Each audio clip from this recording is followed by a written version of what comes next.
In the gleaming halls of Tianjin Summer Davos, where the world's power brokers gather to chart the course of global economics, a voice rose that cut through the diplomatic niceties like a blade through silk. Prime Minister Ousmane Sonko of Senegal, representing not just his nation but the stirring consciousness of an entire continent, delivered words that reverberated far beyond the conference walls. His message was crystal clear: the era of unilateral rulemaking by Western powers is ending, and Africa will no longer be a passive recipient of orders crafted in distant capitals. This moment represents far more than diplomatic rhetoric. It marks a pivotal inflection point in the grand narrative of African sovereignty, a story that has been written in blood, sweat, and unwavering determination across centuries. When Sonko spoke of certain countries that unilaterally assume power at every moment in history, he wasn't merely critiquing policy, he was articulating the frustrations of 1.4 billion African souls who have watched their continent's wealth flow northward while their people's agency was dismissed as irrelevant. The venue itself, China's economic powerhouse hosting the world's elite,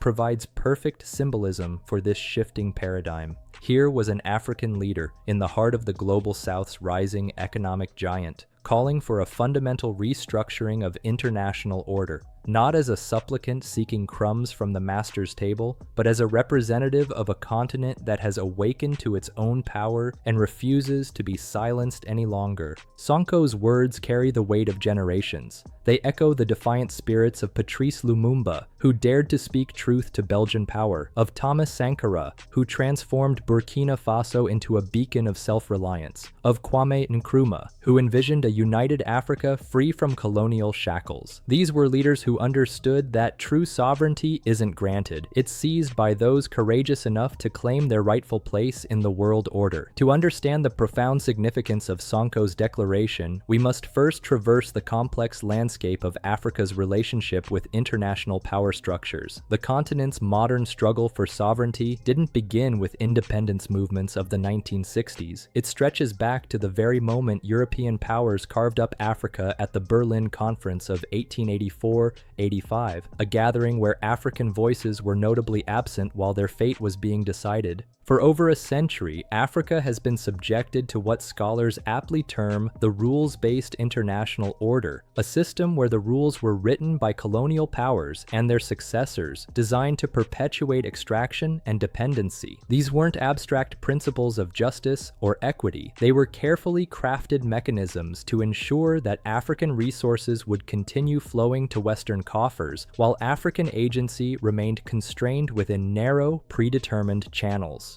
The post-colonial era brought formal independence, but the architecture of control merely evolved.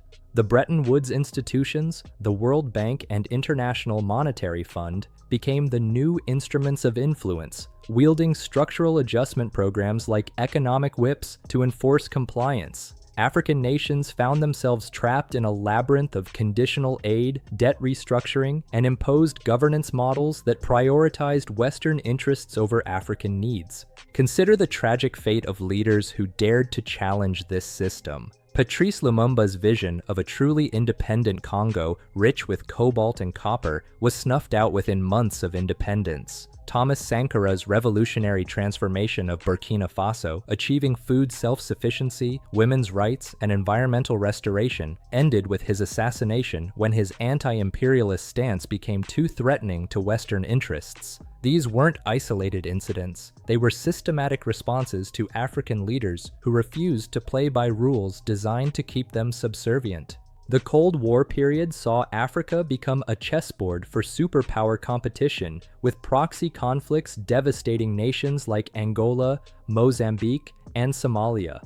African agency was reduced to choosing sides in conflicts that served external powers rather than African interests. The international community that Sonko now critiques was the same body that often remained silent when African suffering served Western strategic goals. Yet throughout this turbulent history, the seeds of authentic sovereignty were being planted.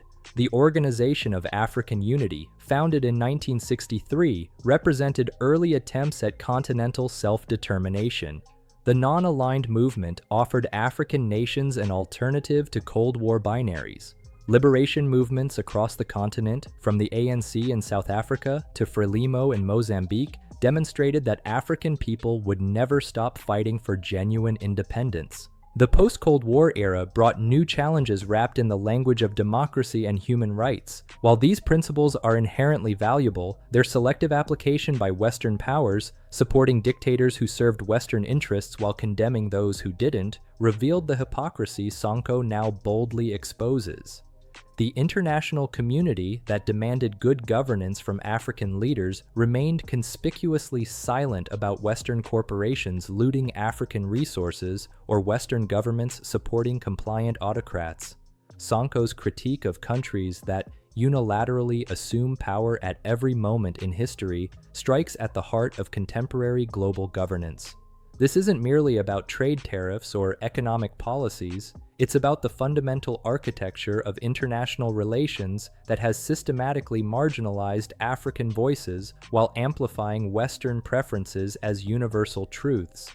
The mechanism of this unilateral power operates through multiple layers of institutional control. At the United Nations Security Council, 5 permanent members, all former colonial powers or their allies, retain veto power over global decisions, effectively allowing them to block any resolution that challenges their interests. This means that when African nations seek redress for historical injustices or contemporary exploitation, they can be silenced by the very powers that perpetrated these wrongs. Economic institutions demonstrate even more blatant bias. The World Trade Organization, ostensibly designed to promote free trade, has systematically favored Western agricultural subsidies while demanding that African nations eliminate protections for their own farmers. The result?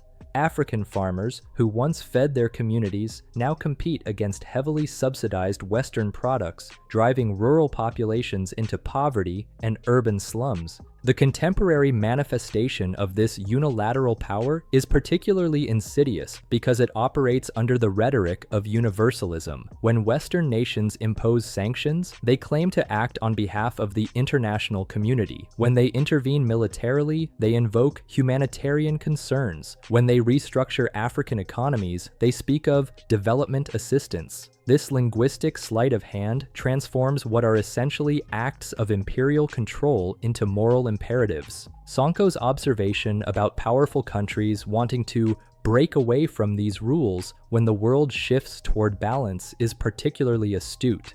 We've witnessed this phenomenon repeatedly as non-Western powers gain influence.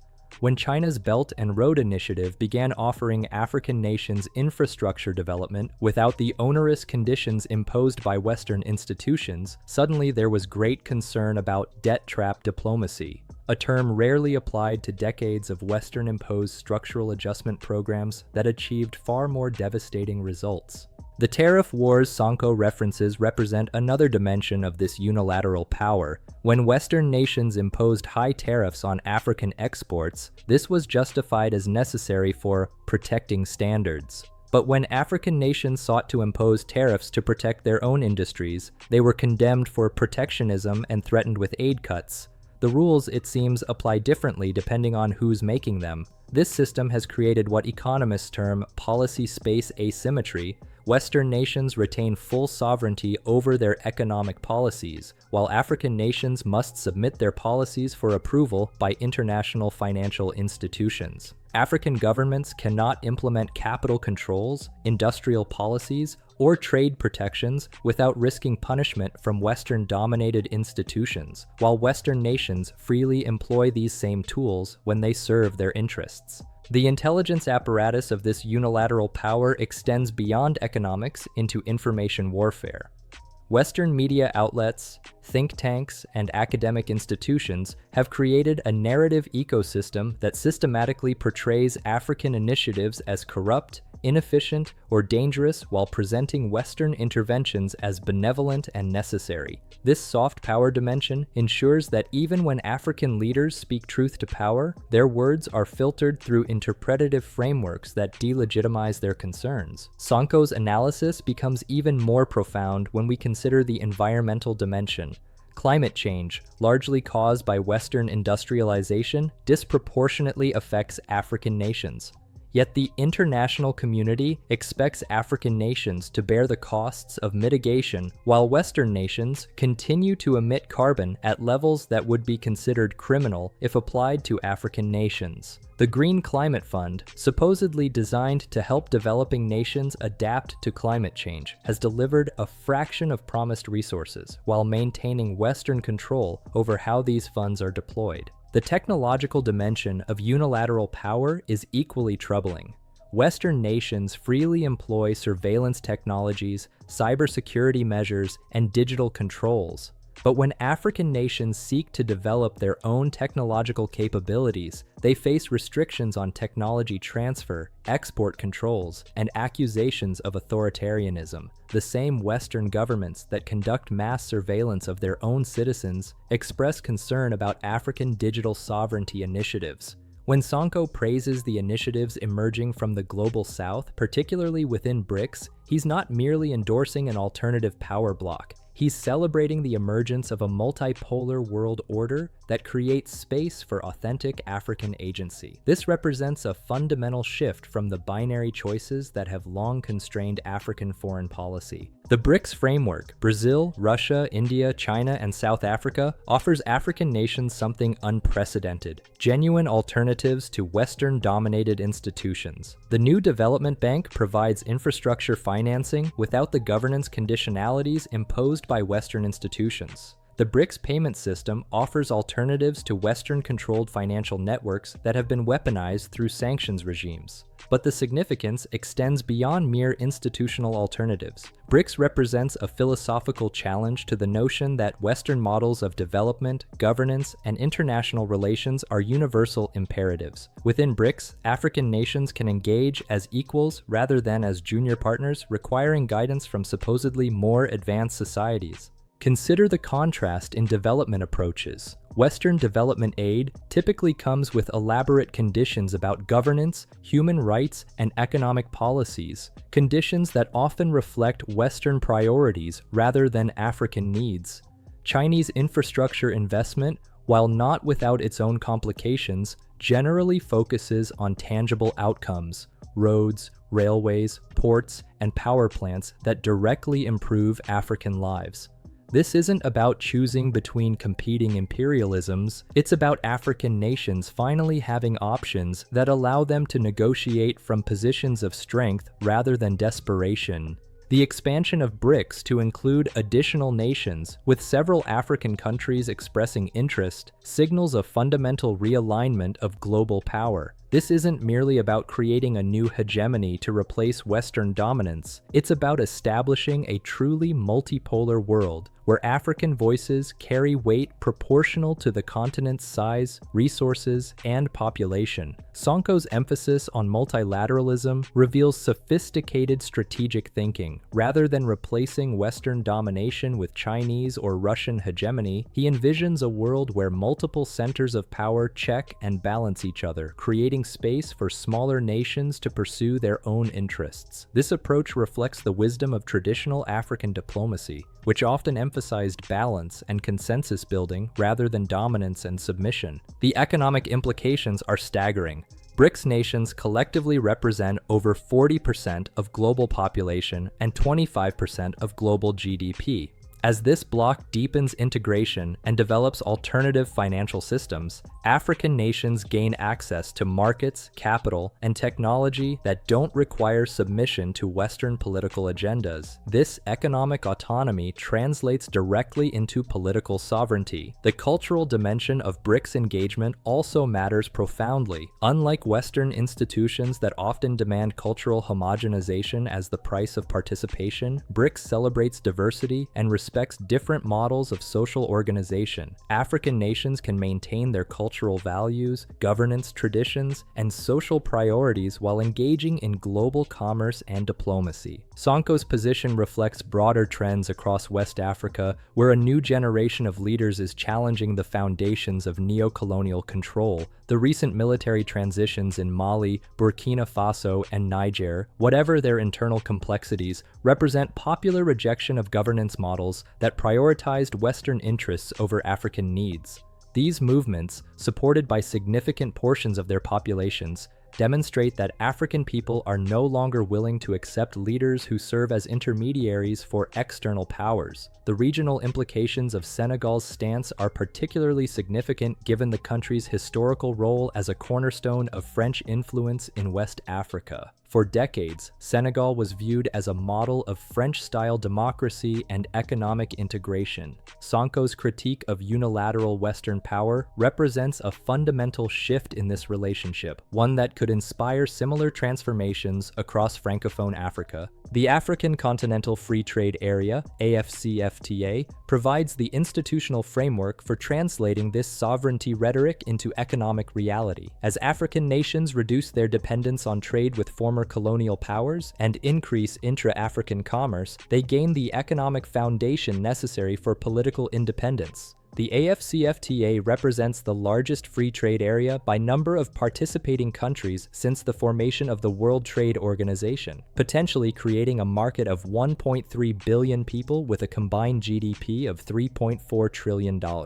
The security dimension of African sovereignty is equally crucial. The failure of Western military interventions in Libya, Mali, and other African contexts has demonstrated that external military solutions often exacerbate rather than resolve African challenges. The G5 Sahel Initiative, African Union peacekeeping forces, and regional security mechanisms represent African-led alternatives that understand local contexts and priorities. Energy security represents another arena where African sovereignty is being asserted. The discovery of massive oil and gas reserves in countries like Senegal, Ghana, and Mozambique creates opportunities for African nations to develop their own energy sectors rather than merely exporting raw materials for processing elsewhere. The African Energy Bank, established by the African Petroleum Producers Organization, provides financing for African energy projects without the environmental conditionalities imposed by Western institutions. The educational and technological dimensions of sovereignty are equally important. African nations are increasingly establishing their own universities, research institutions, and technology centers rather than relying exclusively on Western educational models. The African Development Bank's initiatives in education and technology transfer demonstrate continent-wide commitment to intellectual independence. The demographic reality of Africa, with over 60% of the population under 25, means that the sovereignty movement Sonko represents isn't merely about current politics, but about fundamental generational change. Young Africans, educated and connected to global information networks, are increasingly unwilling to accept the limitations and humiliations that previous generations endured as the price of international engagement. This generational shift is visible across the continent. In Nigeria, young people led the Yak-Ensar's protests that challenged both police brutality and the broader system of governance that prioritized external validation over internal needs. In Kenya, young activists have challenged corruption and demanded transparency in ways that transcend traditional political divisions. In South Africa, student movements have demanded decolonized education that reflects African rather than European priorities. The technological dimension of this generational change is particularly significant.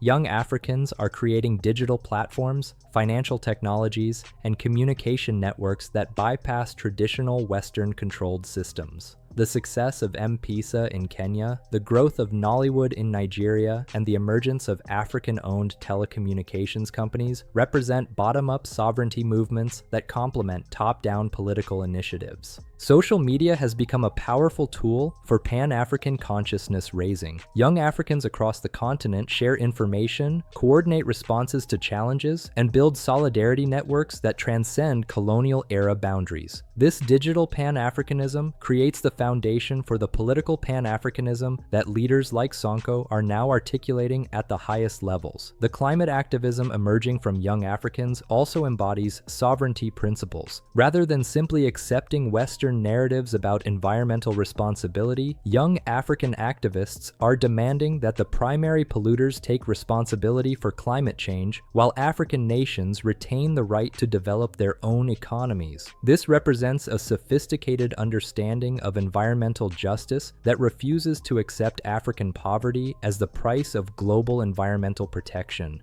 The Western media's predictable response to Sonko's statements, likely to be dismissed as anti-Western rhetoric or authoritarian posturing, reveals the deep-seated bias in international news coverage of African politics. This media landscape, dominated by Western outlets and perspectives, has systematically portrayed African assertions of sovereignty as dangerous populism while presenting Western interventions as necessary stabilization efforts. The linguistic dimension of information sovereignty is particularly important. The persistence of European languages as the primary medium of African intellectual discourse has created barriers to authentic African expression. The growing emphasis on African languages in education, media, and digital platforms represents a crucial component of comprehensive sovereignty. Information sovereignty also extends to data control. The fact that most African internet traffic is routed through Western servers means that African communications remain subject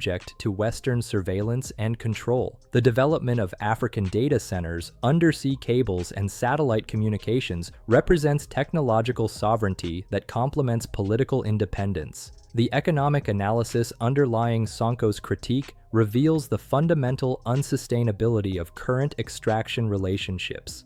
Africa possesses approximately 30% of global mineral reserves, 40% of global gold, and 90% of global platinum reserves, yet remains the poorest continent. This paradox isn't accidental. It's the direct result of economic structures designed to extract wealth while maintaining dependency.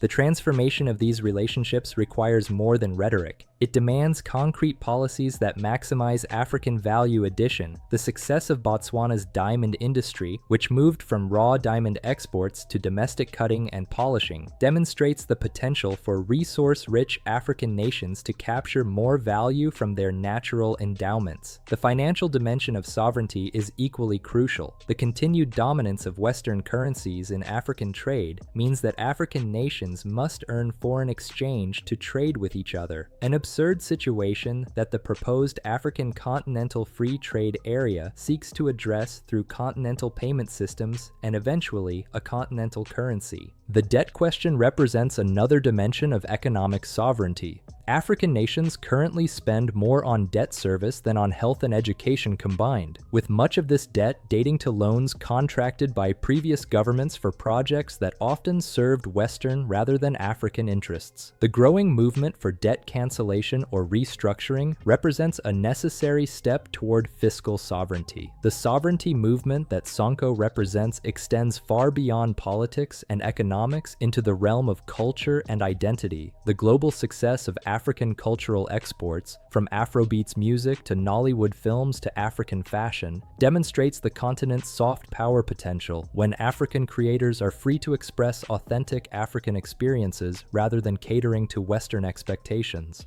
This cultural renaissance is visible across multiple domains. African architecture is moving beyond colonial and modernist impositions to develop distinctly African aesthetic languages. African cuisine is gaining global recognition as chefs refuse to apologize for African flavors and ingredients. African spirituality is being reclaimed from centuries of missionary-imposed shame and presented as sophisticated philosophical systems worthy of global respect. The educational dimension of cultural sovereignty is particularly important. The movement to decolonize African curricula, removing the assumption that European history, literature, and social organization represent universal standards, creates space for African knowledge systems to be valued and developed. This doesn't mean rejecting useful knowledge from other cultures. It means ending the automatic assumption that Western knowledge is superior to African wisdom. The sports dimension of cultural sovereignty is equally significant. The success of African athletes in global competitions, from football to track and field, demonstrates African excellence while challenging stereotypes about African capabilities. The growing emphasis on developing African sports infrastructure and retaining African talent represents another dimension of comprehensive sovereignty. Sonko's vision of a much more balanced, multilateral world isn't merely aspirational. It's an increasingly realistic possibility that requires strategic thinking and coordinated action. The emergence of multiple global power centers creates opportunities for African nations to diversify their relationships and reduce their dependence on any single external power. The institutional dimension of this transformation is crucial. African nations must continue building continental institutions, from the African Union to the African Development Bank to the African Continental Free Trade Area, that can coordinate responses to global challenges and amplify African voices in international forums. These institutions must be genuinely African-led and African-funded to avoid the dependency relationships that have characterized previous international engagements. The technological dimension of sovereignty requires sustained investment in African research and development capabilities, the establishment of African technology centers, the development of African intellectual property frameworks, and the creation of African innovation ecosystems represent essential components of comprehensive sovereignty. The military dimension of sovereignty, while often overlooked, remains crucial. African nations must develop their own security capabilities and doctrines rather than relying on external military support that inevitably comes with political strings attached. This doesn't mean militarization, it means ensuring that African nations can protect their sovereignty against external threats. The diplomatic dimension requires sophisticated coalition building both within Africa and with other global South nations. The expansion of BRICS, the strengthening of South-South cooperation, and the development of alternative international law frameworks represent essential components of the multipolar world that Sonko envisions. As we stand at this historical inflection point, with Prime Minister Sonko's words echoing across conference halls and social media platforms, we witness not just a diplomatic statement, but a declaration of generational intent. The Africa that Sonko represents, confident, strategic, and unapologetically sovereign, is not the Africa of charity appeals or development conferences. This is the Africa of vast resources, ancient wisdom, and unlimited potential, finally claiming its rightful place in global affairs. The transformation Sonko articulates isn't merely political, it's civilizational. For too long, African nations have been forced to choose between development and dignity, between international integration and cultural authenticity, between economic growth and political sovereignty. The emerging multipolar world order creates space for African nations to pursue comprehensive development that serves African interests while contributing to global prosperity. The skeptics will claim that this vision is unrealistic, that African nations lack the capacity for true sovereignty, that the current international system, however flawed, represents the best available option. These arguments echo the same patronizing assumptions that have been used to justify African subjugation for centuries. They fundamentally misunderstand the nature of the transformation we're witnessing. This isn't about African nations rejecting international cooperation or withdrawing from global commerce. It's about engaging as equals rather than as supplicants, about contributing to global solutions rather than merely receiving external assistance, about sharing African wisdom rather than only absorbing Western knowledge. The African Continental Free Trade Area, the African Development Bank, and the growing network of African institutions represent the infrastructure of this new sovereignty. The young people of Africa, connected to global information networks but rooted in African values, understand this transformation intuitively. They see no contradiction between being proudly African and being globally engaged, between celebrating African culture and embracing useful technology from other societies, between respecting African traditions and demanding modern standards of governance and development. The economic foundation of this sovereignty is becoming increasingly solid. African nations are diversifying their trade relationships, developing their own financial systems, and retaining more value from their natural resources. The demographic dividend of Africa's youthful population, combined with increasing investment in education and technology, creates the human capital necessary for comprehensive development. The cultural renaissance accompanying this political and economic transformation demonstrates that African sovereignty isn't merely about resisting external control, it's about asserting positive African contributions to global civilization. From Lagos to Nairobi, from Dakar to Addis Ababa, African creativity is flourishing in ways that command global attention and respect. This moment requires all of us who believe in African potential to support this transformation. If you've been moved by Sonko's vision of a multipolar world where African voices carry weight proportional to African contributions, then your engagement matters. Every like, every share, every comment amplifies African perspectives in global conversations dominated by Western narratives. Subscribe to this channel and ring that notification bell, because the story of African sovereignty is still being written and you don't want to miss a single chapter. Share this video with everyone who needs to understand that the Africa Rising narrative isn't just hope, it's happening right now, led by visionary leaders like Ousmane Sonko, who refuse to accept limitations imposed by others. The future belongs to those brave enough to claim it. Africa's time is now, and the world is finally ready to listen. Make sure you're part of this historic conversation by subscribing, liking, and sharing. Together, we're not just watching history unfold, we're helping to shape it.